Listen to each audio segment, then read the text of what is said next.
Student welcome back to my YouTube channel Arihant lecture. Guys आज की इस वीडियो में हम बात करेंगे कि बोर्ड एग्जाम 2024 में आपको कॉपी कैसे लिखना। 110% ये जो मैं ट्रिक आपको बताऊंगा ये इतनी जीनियस ट्रिक है। ये 5 कॉपी लिखने के 5 प्रमुख तरीके के बारे में बात करेंगे, ठीक है। अगर इस ट्रिक को आप अपने बोर्ड एग्जाम में फॉलो करते हो तो आपको 110% मैं कहता हूँ कि 10 से 15 नंबर बोर्ड एग्जाम में ज्यादा मिलेगा, ठीक है।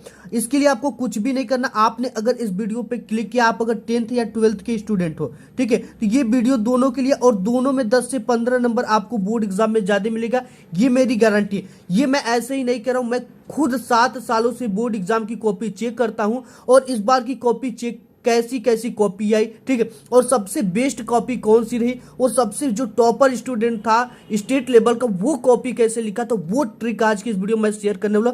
110% अगर ऐसी लिखी हुई कॉपी किसी भी एग्जामिनर के पास चला जाती है, ये मैं ही नहीं, मैं 2-3 एग्जामिनर 4-5 एग्जामिनर से बात भी किया और अदर बोर्ड के भी एग्जामिनर से भी बात किया कि भाई कैसी कॉपी आपको चाहिए और कैसा लिखा होना सही माना जाता और बोर्ड एग्जाम में लिखने का जो असली तरीका होता है कॉपी वो क्या होता है, ठीक है। सभी जो कुछ बताया वो मैं इस वीडियो में आपके साथ शेयर करने वाला हूं। 110% मैं गारंटी देता हूं कि 10 से 15 नंबर आपका मैं बढ़वाऊंगा, ये मेरी गारंटी है, ठीक है, क्योंकि मैं खुद एग्जामिनर और कॉपी चेक करता हूं कैसी कॉपी इस बार लिखी गई थी और मैं आपको बता दूं कि उसमें क्या क्या की यूज करना, ये सभी चीजें हम बताएंगे, ठीक है। टोटल 5 प्रमुख तरीके के बारे में बात करेंगे। अगर आप 10th 12th वाले हो, ठीक है, तो आपने एक सही वीडियो पे क्लिक किया। आपसे एक छोटी सी रिक्वेस्ट है कि अपना 10 से 15 मिनट निकालो, ठीक है, 10 से 15 मिनट निकालकर वीडियो को अंत तक देख लेना। अगर देखते हो तो 10 से 15 नंबर आपके बढ़ जाएंगे और एक भी नंबर आपका कटने नहीं दूंगा, ये मेरी गारंटी है, ठीक है। देखो बोर्ड परीक्षा में कॉपी कैसे लिखिए, ऐसे लिखना 95% मार्क्स बिल्कुल पक्का आएगा, यानी आपका एक भी नंबर नहीं लिखने और टॉपर ऐसे ही लिखते हैं बोर्ड एग्जाम में कॉपी, ठीक है। एंड दूसरी बात करेंगे कि अगर बहुत सारे बच्चे की हैंड राइटिंग प्रॉब्लम होती है, तो उन्हें हैंड राइटिंग प्रॉब्लम है यानी हैंड राइटिंग खराब है, तो बोर्ड एग्जाम में कॉपी कैसे लिखना है कि उनका एक भी नंबर न कटे, ठीक है। बोर्ड परीक्षा में कॉपी कैसे लिखे कि पूरा का पूरा हमें नंबर मिले, ठीक है, और आपको बोनस अंक भी मिलेगा, ये भी मैं बताऊंगा कि कैसे मिलेगा। एंड दूसरा बात करेंगे कि कॉपी को कैसे आपको लिखना प्रारंभ करना है, क्योंकि first impression is last impression, जिसे देखकर एग्जामिनर और जो टीचर होते हैं खुश हो जाए और आपको नंबरों की बरसात कर दे, वो ट्रिक मैं आपके साथ शेयर करने वाला हूं। एंड बात करेंगे कि देखो अगर निबंध आपके बोर्ड एग्जाम में 7 मार्क्स का आता है, ठीक है, अगर एक टॉपर स्टूडेंट इस निबंध को लिखता है तो उसे 7 मार्क्स पूरा का पूरा मिल जाता है। एंड आप कहोगे कि मैं भी निबंध लिख कर आया था, लेकिन आपको 3 से 3.5 नंबर यानी 3.5 नंबर से ज्यादा नहीं मिलता है। अगर आप पूरी प्रश्न पत्र को भी करके आओगे, ठीक है, तो आपको केवल कितना मिलता है, बहुत कम नंबर मिलता है, आपकी 20 नंबर 15 नंबर कट जाते हैं। तो कैसे करते हैं ये चीजें देखेंगे। और आपको केवल 3.5 नंबर मिला, इतना ये भी लिखा इतना आप भी लिखियो, लेकिन इसके लिखने का क्या तरीका है कि एग्जामिनर नंबर का बिल्कुल बारिश कर दिया, यानी एक भी नंबर नहीं कटा। नंबर अलग अलग क्यों मिलते ये चीजें हम देखेंगे, ठीक है। एंड हम देखेंगे कि आपको बोर्ड के पेपर में किस पेन का यूज करना है, ठीक है। बहुत सारे बच्चों का ये कमेंट आ रहा था कि सर किस पेन का यूज करें कि बोर्ड एग्जाम में नंबर ना कटे और कौन सा पेन बोर्ड एग्जाम के लिए सबसे बेस्ट पेन माना गया है, ठीक है, उसको हम कहां से ले कैसे खरीदे ये सब चीजें हम बताऊंगा। और क्वेश्चन पेपर में कोई भी प्रश्न नहीं आता तो उसका उत्तर कैसे लिखना, आपको पूरी की पूरी पेपर करके आना, ठीक है, पूरा आपको क्वेश्चन पेपर अटेम्प्ट करना है, उसमें से एक भी क्वेश्चन को छोड़ना नहीं चाहे जो हो जाए, ठीक है। उसकी ट्रिक मैं आपको बताऊंगा। कुछ इंपॉर्टेंट बातें जो कि मैं अभी बीच में करूंगा, ठीक है, इसको एक तरफ रख लेते हैं। एंड आपको बोर्ड एग्जाम में कॉपी लिखने के लिए, ठीक है, सबसे मेन चीजें है कि आपको अपने साथ क्या क्या ले जाना है। आपको अपने साथ 2 ब्लू पेन लेना है, ठीक है, कि एक धोखा दे दे तो दूसरी काम आ जाए, तो यहाँ पे 2 ब्लू पेन लेना है, ठीक है, और आपको 2 ब्लैक पेन लेनी है एंड एक हाइलाइटर है लेना है। इसका यूज इस बार बहुत सारे छात्रों ने किया था। इसका फायदा क्या है, इसका नुकसान क्या है, ठीक है, इसके यूज करने का तरीका क्या है, और यहाँ पे एक स्केच लिया है, स्केच का यूज करना है कि नहीं, ये बैन है कि बोर्ड एग्जाम में कि अलाउ करता है बोर्ड इसको। और एक 30 सेंटीमीटर का आपको स्केल लेना है। इससे क्या होती है कि आपकी जो कॉपी होती है, आप 15 सेमी का स्केल लेकर जाते हो तो वो कॉपी 20 सेमी की होती है, ठीक, तो आपको एक बार फिर से हटाकर स्केल फिर से पाई खींचना पड़ता है, तो पाई थोड़ी टेढ़ी हो जाती है, इसलिए आपको 30 सेमी का स्केल लेना है, ठीक। इतना चीजें हमने ले लिया और हम इसको रखते हैं एक तरफ। रखने के बाद हमारे सामने जो चीजें बचती हैं ये है 24 का पेपर, ठीक है, और यहाँ पे आपको ओएमआर कैसे भरना है, ठीक है, क्योंकि हाई स्कूल में ओएमआर भी आता है, तो इसको कैसे भरना हम लास्ट में इसको देख लेंगे, ठीक है। और यहाँ से आपकी मेन जो चीज़ है कॉपी भरने की प्रोसेस, हम बता दें कि कॉपी भरने का जो प्रोसेस होता है हाई स्कूल एंड इंटरमीडिएट में सेम होता है, कोई भी अंतर नहीं होता, ठीक है। यहाँ पे मैं आपको दिखा दूँ कि इंटरमीडिएट की ये कॉपी है इंटरमीडिएट की, ठीक, इसमें भी आपको अनुक्रमांक रहेगा शब्दों में, अंकों में, ये सब चीजें सेम प्रोसेस आपका इसमें भी है और सेम प्रोसेस आपका हाई स्कूल वाले में भी है, ठीक है, कोई अंतर नहीं होता है। कॉपी आपको, ठीक है, इससे भरना है। सबसे पहले आपको अंकों में, ठीक है, अनुक्रमांक अंकों में भरना है। अंकों में का मतलब ये जिस अंक में लिखा गया उसी तरह आपको लिख देना है, ठीक है। तो यहाँ पे है 12, 32, 59, 98, 54, हम यहाँ पे भर देते हैं। यहाँ पे 12,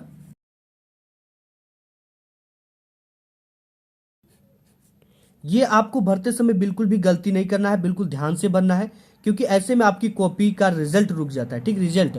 अब इसको हमें किस में भरना है, शब्दों में भरना है। शब्दों में कैसे भरना है, जैसे यहाँ पे एक लिखा है तो एक लिख देना है, और आपको ध्यान देना है कि कामा कभी नहीं लगाना है, ठीक, एक लिखा है तो एक, दो लिखा है तो दो, तीन लिखा है तो तीन, यहाँ इसको शब्दों में भर दिया, ठीक है। अब शब्दों में भरने के बाद यहाँ पे हमको विषय भरना पड़ेगा, और यहाँ पे प्रश्न पत्र तथा प्रश्न पत्र पर अंकित संकेतांक। तो यहाँ पे विषय जो है हमारा हिंदी है, तो हम यहाँ पे क्या भर देंगे, हिंदी भर देंगे। और ये जो हिंदी होता है प्रश्न पत्र, ये हाई स्कूल और इंटरमीडिएट दोनों का केवल होता है। एंड आपको यहाँ पे भरना है ये, ठीक है, प्रश्न पत्र पर अंकित संकेतांक, ये संकेतांक है 824 डिजिट। तो यहाँ में बॉक्स में आपको भरना है ये, ठीक है। अब इसके बाद परीक्षा का दिन हमें भरना है, तो हमारा जो परीक्षा है वो बृहस्पतिवार से है, ये हो गया। अब यहाँ पे परीक्षा तिथि एवं पाली पूछता है, ठीक है। तो हमारा जो परीक्षा है वो 22 फरवरी से, तो हम यहाँ पे लिख देंगे 22 फरवरी 2024। अब इसके बाद पाली पूछता है, तो आपको एक कामा देना, और पाली में आपको लिखना प्रथम पाली, ठीक है। हाई स्कूल का जो एग्जाम होता है वो प्रथम पाली होता है, और आपका जो इंटरमीडिएट का एग्जाम होता है वो द्वितीय पाली होता है, ठीक है। तो इंटर वाले द्वितीय पाली लिखेंगे। अब इसके बाद आता है केंद्र का नाम, जहां आपका सेंटर गया ये आपके आईडी कार्ड पे लिखा होगा, ठीक है। जैसे मैं एक सेंटर का नाम लिख देता हूँ, HVI इंटर कॉलेज, पूरी कॉपी भरनी, ये पूरी सेम होता है। अगर आप ऐसे कॉपी भर दिए तो आपका कभी भी रिजल्ट नहीं रुकेगा, ठीक है, क्योंकि यहाँ पे लिखा है परीक्षार्थी उत्तर पुस्तिका के किसी भी भाग में अपना नाम न लिखे, यहाँ पे आपको कहीं भी नाम नहीं लिखना, ठीक है। परीक्षार्थी सभी प्रविष्टियां शुद्ध एवं स्पष्ट रूप से स्वयं भरना है। तो ये चीजें अगर आप भरोगे, प्रैक्टिस किए रहोगे, तो तुरंत अपने एग्जाम में भर लोगे। इस तरह से आपको भरना। एंड अब हमें शुरुआत करना है कॉपी लिखना, ठीक है। हम देख लेते हैं कैसे लिखना है। यहाँ पे सबसे पहले आपको जो 20 तो बहुविकल्पी आते हैं, इसको आपको ओएमआर सीट पे करना होता है, ठीक है। तो यहाँ से हम कॉपी लिखने की शुरुआत जो थी, यहाँ से आपका खंड ब वर्णात्मक टाइप के प्रश्न का शुरुआत होता है, और यहीं से हमें कॉपी लिखना है, ठीक है। कॉपी लिखने की सबसे बेस्ट तरीका आज तक किसी ने नहीं बताया। अगर आपने इससे पहले कोई देखा होगा ना वीडियो, तो वो बिल्कुल घटिया वीडियो होगी, ठीक है, क्योंकि ये सबसे असली और सही तरीका मैं आज की इस वीडियो में आपको बताऊंगा कॉपी लिखने का, क्योंकि मैं खुद कॉपी चेक कर रहा हूँ, ठीक है। और कैसी कॉपी आती, कैसी कॉपी मैं देखकर खुश हो जाता हूँ, ये भी चीजें हम शेयर करने वाले। तो यहाँ से खंड ब वर्णात्मक टाइप के प्रश्न शुरू होते हैं। यहाँ से हमें स्केल की काम आती है, और ये स्केल लेना है। एक स्केल से आपको ज्यादा की दूरी लेनी है, ठीक है। एक स्केल से कुछ ज्यादा की दूरी लेकर इस तरह से आपको क्या कर लेना है, 2 ठो पाई खींचना है, ठीक है। अब यहाँ पे आप स्केच से भी पाई खींच सकते हो, ब्लैक स्केच से, और ये ब्लैक स्केच बैन नहीं है, ठीक है। बहुत सारे बच्चे कहते हैं सर क्या ब्लैक स्केच बैन है?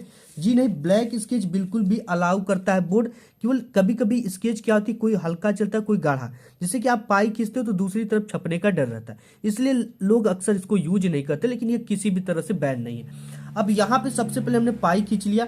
अब हम खंड ब कर रहे थे, ठीक है। खंड ब में आपको किस तरह के प्रश्न दिए गए हैं, सबसे पहले इसके हेड पर यानी इसके माथे पर आपको लिख देना है। अब खंड ब के नीचे 2 पाई खींचना, ठीक है, हम दिखाएंगे अभी आपको। अब यहां से हम खंड ब में किस तरह के प्रश्न है, वर्णात्मक टाइप के प्रश्न है, तो हम यहां से लिख देंगे, ये हो गया, ठीक है। अब देखो, अब हमें क्या करना है, प्रश्नोत्तर संख्या डालना है, सबसे इंपॉर्टेंट चीज है। तो यहां से हम लिखेंगे प्रश्नोत्तर संख्या,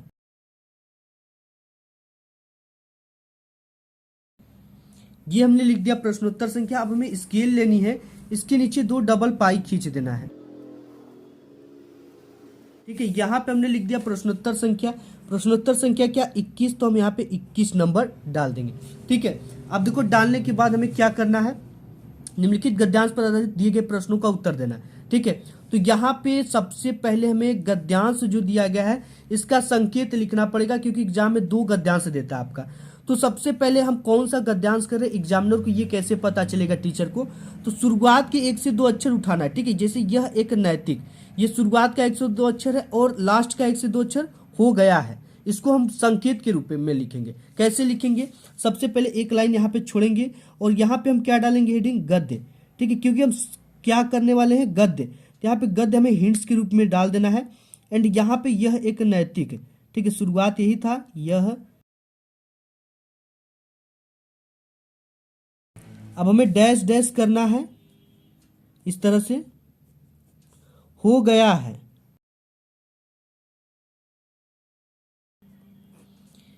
ये हो गया। ठीक है, यहां तक हमारा काम कंप्लीट हो गया, यही चीज एग्जामिनर देखता है। अब इसके बाद आपको क्या लिखना है, यहां तक हमने, यह एक नैतिक और हो गया है, ये हिंट्स के रूप में हमने डाल दिया। अब पहला नंबर हम कर रहे हैं, तो सबसे पहले पहला में क्या है, संदर्भ है। ठीक है, तो संदर्भ हमें कैसे लिखना है, यहाँ पे देखो सबसे पहले एक लाइन आपको छोड़ना है और यहाँ पे पहला नंबर डाल देना इस तरह से। ठीक है, और यहाँ पे पहला नंबर में हम क्या कर रहे हैं, संदर्भ करें, तो यहाँ पे आपको डाल देना है संदर्भ, और संदर्भ के नीचे स्केल से 2 लाइन इस तरह से खींच लेनी है। ठीक है, जैसे यहाँ पे मैं खींच रहा हूँ, ये हो गया। अब इसके बाद हमें ब्लू पेन का काम आ गया। संदर्भ देखो कैसे लिखेंगे और लिखने का तरीका क्या है, तो यहाँ पे हम लिखेंगे, ये क्या है, गद्यांश से, तो लिखेंगे प्रस्तुत, इस तरह से प्रस्तुत गद्यांश हमारी पाठ्य पुस्तक ली।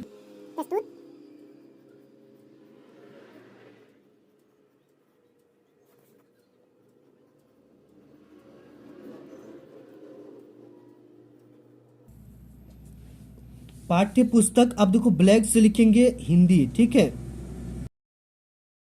हिंदी, इस तरह से इन्वर्टेड कॉमा में इसको लगा देंगे, और हिंदी के गद्य खंड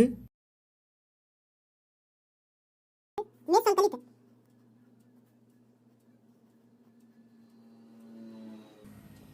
ठीक है, गद्य खंड में संकलित, ये किस पाठ से लिया गया है, ये भारतीय संस्कृति पाठ से लिया गया है। ये चीजें आपको पता होना चाहिए, भारतीय संस्कृति, भारतीय संस्कृति को भी हम किस में लिखेंगे, ये कामा में। ठीक है, इस दोनों को कामा लगा देंगे, भारतीय संस्कृति। अब यहां से नामक,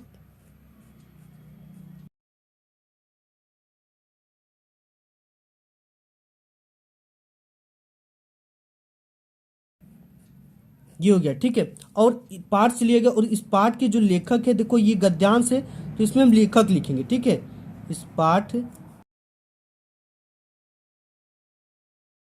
लेखक कौन है इसके, डॉक्टर राजेंद्र प्रसाद। ठीक, तो इसको हम किस में लिखेंगे, इसको ब्लैक पेन से लिखेंगे।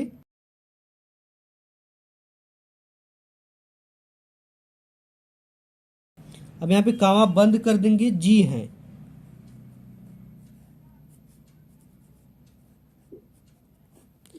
तो इस तरह से देखो आपको पूरा संदर्भ, प्रस्तुत गद्यांश हमारी पाठ्य पुस्तक, हिंदी को ब्लैक पेन से कामा में, कि गद्य खंड में संकलित भारतीय संस्कृति नामक पाठ से लिया गया। ठीक, शीर्षक को ब्लैक पेन से लिखेंगे।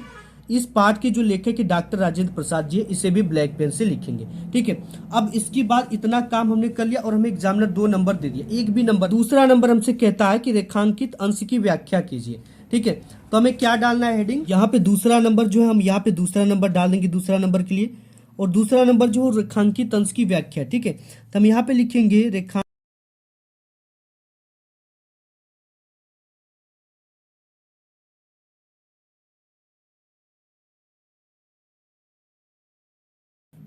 ये हो गया हमारी हेडिंग, रेखांकित अंश की व्याख्या। स्केल से 2 पाई खींच देते हैं। के बाद देखो रेखांकित अंश की व्याख्या लिखने के बाद आपको ये, हमको क्या दे रखा था, ये एक पंक्ति दे रखा है। ठीक है, तो हम लिखेंगे प्रस्तुत गद्यांश में या प्रस्तुत पंक्ति में लेखक कहता है। ठीक है, तो हम यहाँ पे लिखेंगे कि प्रस्तुत, इस,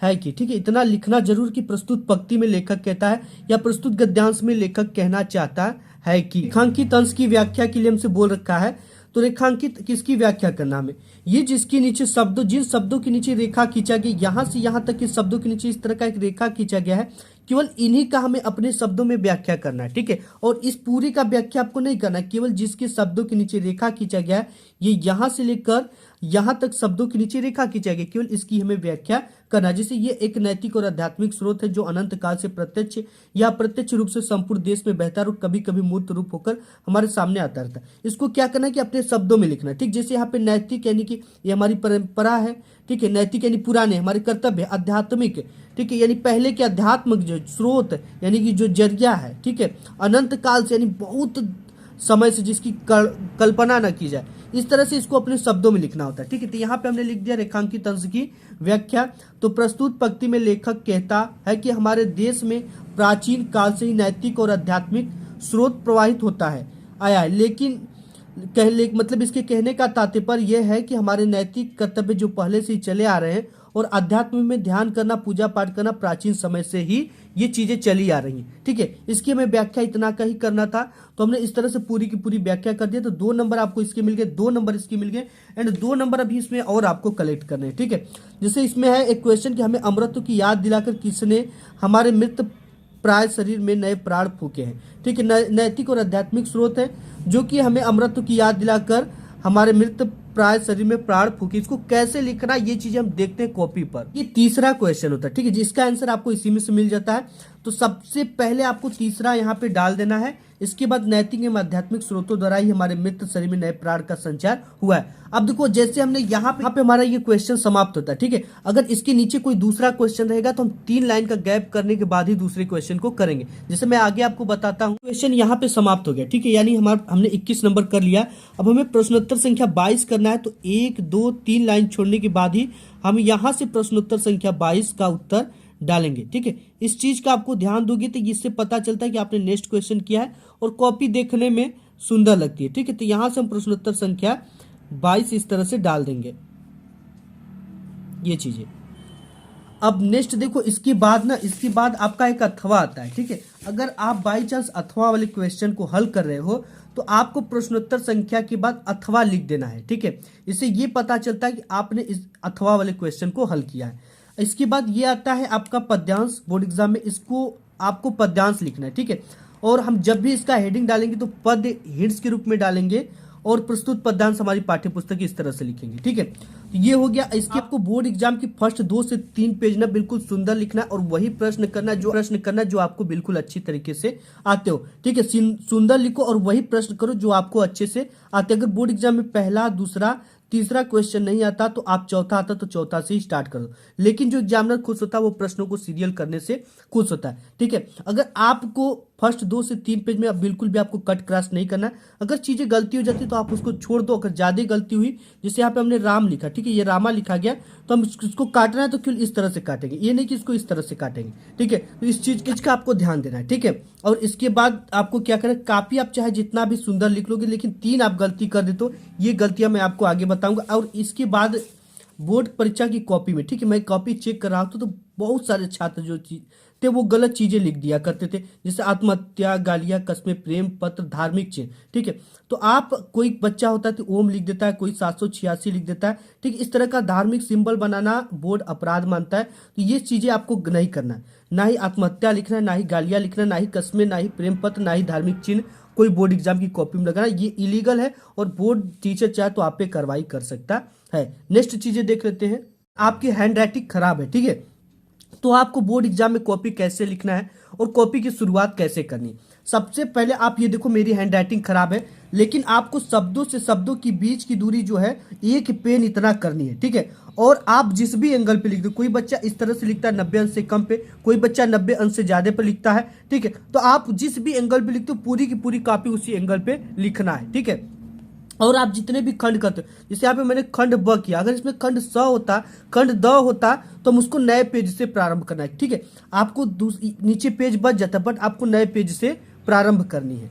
और आपको देखो क्या करना है, देखो यहाँ पे हैंड राइटिंग खराब, तो शब्दों से शब्दों के बीच की दूरी 1 पेन इतना करना है, ठीक है। और आपको प्रश्नोत्तर संख्या डालकर आपको बोर्ड एग्जाम में ना किसी भी क्वेश्चन का आपको आंसर नहीं आता तो उसका उत्तर आपको कैसे लिखना है। एग्जाम में देखो उत्तर लिखने के लिए आप जैसे यही हो गया, आपको ये नहीं आता, ठीक है। आपको इतना याद है कि प्रस्तुत गद्यांश हमारी पाठ्य पुस्तक हिंदी की गद्य खंड में संकलित, पाठ का नाम नहीं याद है तो आप इसको कुछ भी अंदाजे से, अगर इसमें कुछ मिलता जुलता शीर्षक पाते हो या पहला दूसरा पाठ का नाम याद है तो उसे लिख दो, ठीक है। और उसके लेखक का नाम है तो ये लिख दो। अगर कुछ नहीं लिखोगे तो एक भी नंबर नहीं मिलेगा, इतना करोगे तो ये 2 नंबर का 1 नंबर आपको मिलेगा। रेखांकित अंश की व्याख्या की बात कर ले तो जैसे आपके बोर्ड एग्जाम में ये रेखांकित अंश की व्याख्या आता है, ये चीजें आपको नहीं आ रहा तो आप रेखांकित अंश की व्याख्या हेडिंग डालेंगे और इसी को सेम टू सेम लिख दो और 1-2 लाइन इसमें से लिख दो, ठीक है। आपको 2 नंबर पूरा का पूरा मिल जाएगा। इस तरह से कोई भी प्रश्न नहीं आता, कोई भी जीवन परिचय नहीं आता तो उसे छोड़ना नहीं है, उससे मिलता जुलता कीवर्ड आपको लिख देना है, ठीक है। इस तरह से आप अपने बोर्ड एग्जाम में कॉपी लिख कर आओगे तो आपके एक भी नंबर नहीं कटेंगे। एंड हाईलाइटर का यूज कहाँ करना, जैसे मैंने यहाँ पे लिया है ये चीजें, ठीक है। हाईलाइटर का यूज बोर्ड एग्जाम अलाउ करता है आपको। इस तरह से जैसे यहाँ पे ये किया ना हमने ब्लैक से, तो इसको आप जैसे आपको लगता है कि मैंने करेक्ट किया है तो आप इसे हाईलाइट कर सकते हो, ठीक है। आप कोई हेडिंग डालते हो, हेडिंग को आपको हाईलाइट कर देना इस तरह से, ये देखो हेडिंग पे हाईलाइट कर दो, ठीक है। और इस हेडिंग को आप चाहते हो तो हाईलाइट करना, इसको हाईलाइट कर दो, ये देखने में अच्छा लगता है, ठीक है। ये बोर्ड अलाउ करता है। ये किसी नेक्स्ट एग्जाम में ये आता है, एग्जाम में आपके बोर्ड एग्जाम में 2 जीवन परिचय आते हैं, एक लेखक के और एक कवि का, ठीक है। तो सबसे पहले यहाँ पे 26 नंबर में है आपका जयशंकर प्रसाद जी का जीवन परिचय। यहाँ 26 का क दिया और ख दिया है, ठीक है। तो पहले लेखक का दिया है तो यहाँ पे जयशंकर प्रसाद है, डॉक्टर भगवत शरण उपाध्याय, आचार्य रामचंद्र शुक्ल है। तो यहाँ पे हम देखने वाले हैं जयशंकर प्रसाद जी का जीवन परिचय लिखने के लिए सबसे इसके शीर्ष पर लिख देंगे लेखक परिचय। हम लेखक परिचय का जीवन परिचय लिख रहे हैं, लेखक का प्रश्नोत्तर संख्या 26 का क, जयशंकर प्रसाद, यहाँ पे उनकी टाइटल शीर्षक लिख देना, ठीक है। जीवन परिचय डालने के लिए आपको इस तरह से सबसे पहले जीवन परिचय डालना है और इस हाईलाइटर का यहाँ पर भी यूज कर सकते हो। जैसे इनके जन्म को आपने करेक्ट लिखा है तो इसको आप हाईलाइट कर सकते हो, ठीक है। इनके माता जी को नाम को आपने सही लिखा है तो ये हाईलाइट कर सकते हो। तो इस तरह से आपको जीवन परिचय बोर्ड एग्जाम में लिखना है, आप देख सकते हो, ठीक है। बिल्कुल सेम इसी तरह से आपको लिखना है। जीवन परिचय होता है आपके बोर्ड एग्जाम में कितने नंबर का आता है, 5 नंबर का, ठीक है। तो 3 नंबर जीवन परिचय का, 2 नंबर इनकी प्रमुख रचनाओं के नाम लिखने का। तो इस तरह से आपको जैसे मैंने बताया इस तरह से पूरा जीवन परिचय लिख देना, ठीक है। यहाँ पे हमने स्वर्ग सिद्धार्थ इनकी मृत्यु लिखने के बाद इनकी 2 प्रमुख रचनाओं को लिखना है। तो यहाँ पे आपको इस तरह से जयशंकर प्रसाद की प्रमुख रचनाएं हेडिंग डालनी है, महाकाव्य कामयानी, नाटक अजातशत्रु, राजश्री, चंद्रगुप्त, सकंदगुप्त इत्यादि, और उपन्यास कंकाल, तितली, इरावती, अपूर्ण आदि, इनकी इस तरह से रचना लिखना। 2 नंबर इसके मिलेंगे एंड 3 नंबर इस पूरे जीवन परिचय लिखने का मिलेगा आपको बोर्ड एग्जाम में, ठीक है। नेक्स्ट देख लेते हैं जीवन परिचय। नेक्स्ट आपका आता है 26 का ख, ठीक है। इसमें है तुलसीदास बिहारीलाल मैथिली शरण गुप्त का। तो हम यहाँ पे तुलसीदास जी का देखने वाले प्रश्नोत्तर संख्या 26 का ख हम लिख देंगे यहाँ पे गोस्वामी तुलसीदास, ठीक है। इनकी पूरी जीवन परिचय, जैसे इनका जन्म हो गया ब्लैक से लिखना है, इनकी जहाँ पे जन्म हुआ था उसे ब्लैक से, इनके माता पिता के नाम को ब्लैक से, ठीक है। इनकी पत्नी का अगर है तो उसे ब्लैक से लिखो, इनकी मृत्यु ब्लैक से लिखो। इतना लिखने के बाद आपको 3 नंबर मिलते हैं, ठीक है। और इसकी किसी एक प्रमुख रचना का नाम कहता है तो आपको यहाँ पे देखो महत्वपूर्ण रचनाएं हैं, रामचरितमानस पहला, दूसरा विनय पत्रिका, तीसरा गीतावली इत्यादि इनकी प्रमुख रचना है। नेक्स्ट का 28 नंबर में आता है पत्र लेखन, ठीक है। पत्र लेखन के लिए आपको सबसे पहले एक पेज ले लेना है। ये नहीं कि कोई क्वेश्चन यहाँ से इंड हुआ और यहाँ से आप पत्र लेखन स्टार्ट कर दिए, ऐसा नहीं करना, ठीक है। पत्र लेखन के लिए एक नया पेज लेना इस तरह से, पत्र लेखन ऊपर डाला, प्रश्नोत्तर संख्या डालना है, सेवा में के बाद कामा श्रीमान प्रधानाचार्य जी, HB inter college Prayagraj Uttar Pradesh, विषय जरूर डालना है जो भी विषय में आप लिख रहे हो, ठीक है। और इसके बाद यहाँ पे महोदय सेवा में के जस्ट नीचे होता है ब्लैक पेन से कामा होता है। इसके बाद पूरी चीजें लिखने के बाद धन्यवाद, दिनांक, आपका आज्ञाकारी शीर्षक, ठीक है। इस तरह से आपको लिखना है। एंड इसके बाद आपका आ जाता है 30 नंबर में आपको निबंध लिखना है। 7 नंबर का आपके बोर्ड एग्जाम में आता है और पत्र लेखन 4 नंबर का आता है, ठीक है। तो यहाँ पे हमें क्या लिखना है, ये पर्यावरण प्रदूषण समस्या और समाधान, इसको देखो कैसे लिखना है। सबसे पहले ऊपर निबंध लेखन, प्रश्नोत्तर संख्या डाल देंगे, पर्यावरण प्रदूषण, ठीक है। रूपरेखा डालेंगे, प्रस्तावना, प्रदूषण के प्रकार, पर्यावरण प्रदूषण के कारण, प्रदूषण को रोकने का उपाय, उपसार। इसी 5 हेडिंग को हम डालकर इन सभी के बारे में इस तरह से लिखना है। और यहाँ पे हाईलाइटर का यूज आप कर सकते हो निबंध में, ठीक है। इस तरह से लिखना, आप पूरी ये देख सकते हो यहाँ पे लिख दिया गया है और यहाँ पे इस तरह से लिखना है, ठीक है। और इसकी जो लास्ट हेडिंग होती है वो सेम होती है, हेडिंग इस तरह से आपको डालकर लिखना और लास्ट हेडिंग उपसार सभी निबंध में सेम होती है। करेंगे कि आपको बोर्ड एग्जाम में कभी भी जेल पेन का यूज नहीं करना है, ठीक है। किस पेन का यूज करना है मैंने आपको बताया था, तो जेल पेन का यूज नहीं करना है। आपको बाल पॉइंट पेन का, एल्कोस या सेलो का पेन ले लो, काफी अच्छा चलता है। और जिस पेन का आपको यूज करना है ना उसे 1-2 दिन पहले चला लो, उसके बाद ही यूज करो।